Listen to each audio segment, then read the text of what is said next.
नमस्कार, सत श्री अकाल। मैं हूं डॉक्टर जोग भाटिया। हमारे समाज में तीर्थों को कुछ खास सम्मान दिया गया है, कुछ खास महत्व दिया गया है। ये माना जाता है कि दूर दूर से लोग इन तीर्थों पे आते हैं, दुआएं मांगते हैं और उनकी दुआएं कबूल भी होती हैं। दूर दूर से लोग मुरादें मांगने के लिए तीर्थ स्थानों पर जाते हैं। लोग अक्सर ये मानते हैं कि शायद तीर्थ स्थानों में जाकर वहां पर स्नान कर कर उनके दुख दूर हो जाएंगे, उनके पाप धुल जाएंगे और उनके द्वारा मांगी गई मुराद भी शायद परमात्मा पूरी कर दे। मुझे याद आती है घटना एक बुजुर्ग की, जो कि अमृतसर में रहते थे, सरदार मनोहर सिंह जी। एक सच्ची घटना है। उनका बेटा बिजनेस के सिलसिले में अमेरिका चला गया। वो अपनी पत्नी के साथ अमृतसर में ही रहते थे।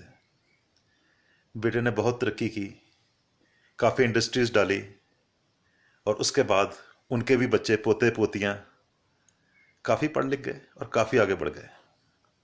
कभी कभी आते थे इंडिया, अपने बुजुर्ग माँ बाप से मिल जाते थे। फिर काफ़ी समय से नहीं आए। बेटे ने हायर स्टडीज़ की और वो भी काफ़ी ऊंचे ओहदे पे पहुंच गया, उन बुजुर्ग का पोता। फिर एक बार बुजुर्ग को फ़ोन आया कि उनका पोता घूमने के लिए इंडिया आ रहा है। 80 से ऊपर उनकी उम्र हो चुकी थी। उनकी पत्नी भी उनको छोड़कर इस दुनिया से जा चुकी थी। बहुत खुश, आंखों में बहुत चमक, सबको बताएं कि मेरा पोता इंडिया आ रहा है, मेरा पोता मुझसे मिलने आ रहा है। आखिरकार वो तारीख आ गई जब उनके पोते के जहाज ने अमृतसर एयरपोर्ट पर लैंड किया। सुबह से वो इंतजार में अपने घर में कि मेरा पोता मुझसे मिलने आएगा। सुबह से शाम हो गई पर पोता नहीं आया। फिर पोते का फोन आया कि दादाजी सॉरी, मैं आ नहीं पाया क्योंकि गोल्डन टेम्पल में गया था, बहुत लंबी लाइन थी, टाइम लग गया बहुत ज़्यादा माँ मत्था टेकने में, और इसलिए टाइम नहीं लगा। जहाज़ का टाइम हो रहा था वापसी का, तो मैं वापस जा रहा हूँ। खैर, मेरे से मिलने मेरे कुछ दोस्त आए थे वहाँ पर गोल्डन टेम्पल में, और उनके हाथ में कुछ कपड़े आपके लिए लाया था और कुछ गिफ्ट्स आपके लिए लाया था। मैं उनके हाथ आपके घर भेज रहा हूँ।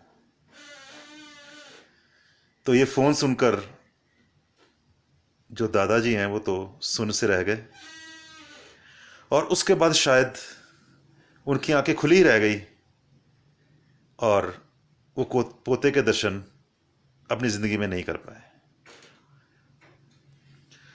तो ये एक जनून हमारे अंदर तीर्थ स्थान का, कि ये तीर्थ है, तीर्थ में जाके शायद उसे क्या मिल गया जो उसे ना मिलता अगर वो अपने दादा से मिलने आता। इतनी ज़्यादा हम लोगों ने इंपॉर्टेंस दे दी तीर्थ को, जबकि गुरबाणी कहती है तीर्थ नामन जाओ, तीर्थ नाम है।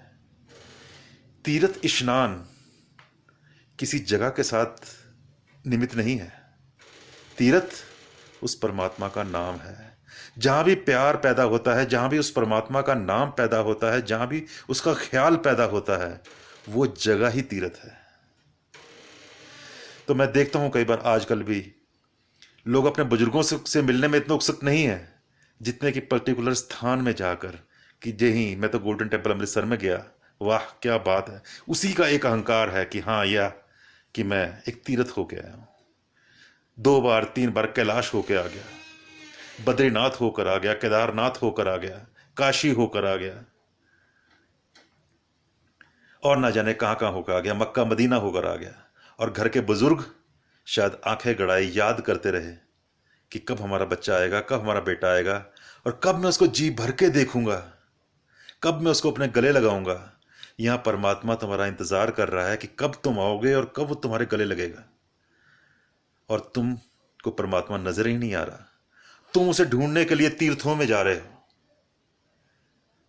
दोस्तों, घर के बड़े बुजुर्ग, माँ बाप, अगर आपको उनमें परमात्मा नहीं मिला तो यकीन रखना आपको परमात्मा कहीं नहीं मिलेगा। तीर्थों में तो सिर्फ गोलक है, और परमात्मा को किसी गोलक की जरूरत नहीं। गोलक को जरूरत सिर्फ पुजारी की होती है। पुजारी ने तीर्थ बनाए हैं, परमात्मा ने नहीं बनाए। परमात्मा ने माँ बाप बनाए हैं, बुजुर्ग बनाए हैं, आपके अपने बनाए हैं। और अगर आप अपने अपनों को छोड़कर तीर्थों में कहीं ढूंढ रहे हो उस परमात्मा को, तो शायद बहुत कुछ खो रहे हो। तो थोड़ा गुरबाणी को पढ़ें। सिर्फ मत्था टेकने से ग्रंथ साहब के आगे हम परमात्मा को नहीं पाएंगे। तो गुरबाणी में लिखा है, तीर्थ नावण जाओ, तीर्थ नाम है। उस परमात्मा का नाम तीर्थ है। अगर आपको अपने घर में ही उसका नाम याद आ रहा है, अपने माँ बाप में वो मिल रहे हैं, अपने अंदर वो मिल रहा है, तो आप खुद एक तीर्थ हैं। धन्यवाद। सत श्री अकाल। जय हिंद।